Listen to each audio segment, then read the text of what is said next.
नमस्कार, नर्मदा की पुकार में आपका स्वागत है और मैं हूं आपके साथ निकिता श्रीवास्तव। आइए रुक करते हैं आज की तमाम बड़ी खबरों का। जनपद पंचायत बेहर में अध्यक्ष और उपाध्यक्ष के निर्वाचन के बाद में कांग्रेस के अपने ही कार्यकर्ता नाराज नजर आ रहे हैं।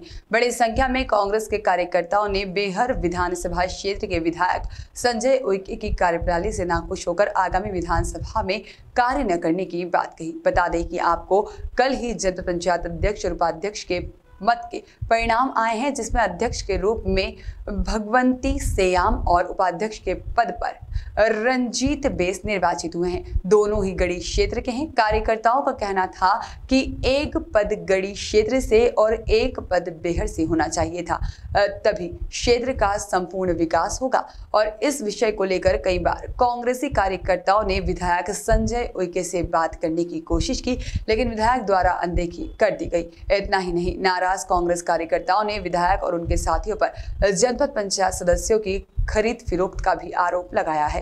कांग्रेस कार्यकर्ताओं ने बताया है कि जनपद पंचायत बेहर की 56 पंचायतों में से 31 पंचायत के लोग जनपद सदस्य श्रीमती नेहा उइके को अध्यक्ष के रूप में देखना चाहते थे, लेकिन सदस्यों की खरीद फिरोख्त के बाद में पासा ही पलट गया। नाराज कांग्रेसी कार्यकर्ताओं ने कहा कि कार्यकर्ताओं की इस तरह की अनदेखी के परिणाम विधायक महोदय को आगामी विधानसभा चुनाव में देखने को मिल जाएगा। और सूत्रों की माने तो विधायक संजय उइके समय रहते नाराज कार्यकर्ताओं को नहीं मनाते हैं तो आगामी विधानसभा चुनाव में उनको इसका बड़ा खामियाजा भुगतना भी पड़ सकता है। टोपराम पटेल की रिपोर्ट।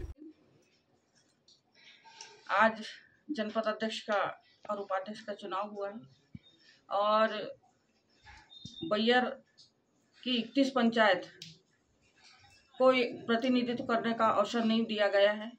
और इस संबंध में माननीय विधायक जी के पास क्षेत्र के कार्यकर्ता गए हुए थे और ये मांग रखे कि एक पद उधर चाहिए, एक पद इधर चाहिए। पर विधायक जी ने और उनके जो 2-4 लोग हैं कार्यकर्ता, उनकी बातों पे ध्यान रखते हुए उन्होंने इस क्षेत्र का ध्यान नहीं रखे और कार्यकर्ताओं का ध्यान नहीं रखे।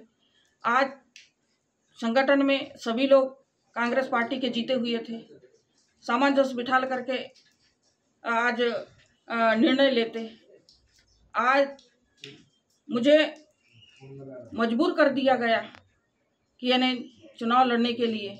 मैं नहीं चाहती थी कि यानी मैं चुनाव लड़ूं, पर जिस तरह से इन लोगों ने हमारे सदस्यों को खरीदा गया और मेरा बहुमत तोड़ा, तो क्षेत्र की जनता आक्रोशित हो गई और उन्होंने फिर ये निर्णय लिया कि आप चुनाव लड़िए, जो होगा सो होगा। आज मैं भले ही मुझे 4 वोट मिले, लेकिन मुझे 4 वोट से मैं संतुष्ट हूँ। मैं चुनाव हार के भी मैं जीती हूँ, क्योंकि क्षेत्र की जनता मेरे साथ में है, मेरे कार्यकर्ता मेरे साथ में हैं। दोनों क्षेत्र में बैलेंस बना रहे, ताकि हमको आने वाले समय में विधानसभा का चुनाव है और बहुत सारे अभी हमको चुनाव लड़ना है, नगर पंचायत का चुनाव लड़ना है, बैलेंस बना रहे। इस मकसद से हमारे कार्यकर्ता और जनता मांग कर रही थी। पर यदि इन्होंने अभी ऐसा किया नहीं, ये साफ स्पष्ट दिख रहा है, तो मैं ये मानती हूँ कि इसका खामियाजा आने वाले समय में भुगतना पड़ेगा पार्टी को। किसकी गलती मानते हैं आप इसमें? मैं तो विधायक जी की गलती मान रही हूँ। यदि ये सामंजस्य बिठा लेते तो ये नौबत नहीं आती चुनाव लड़ने की।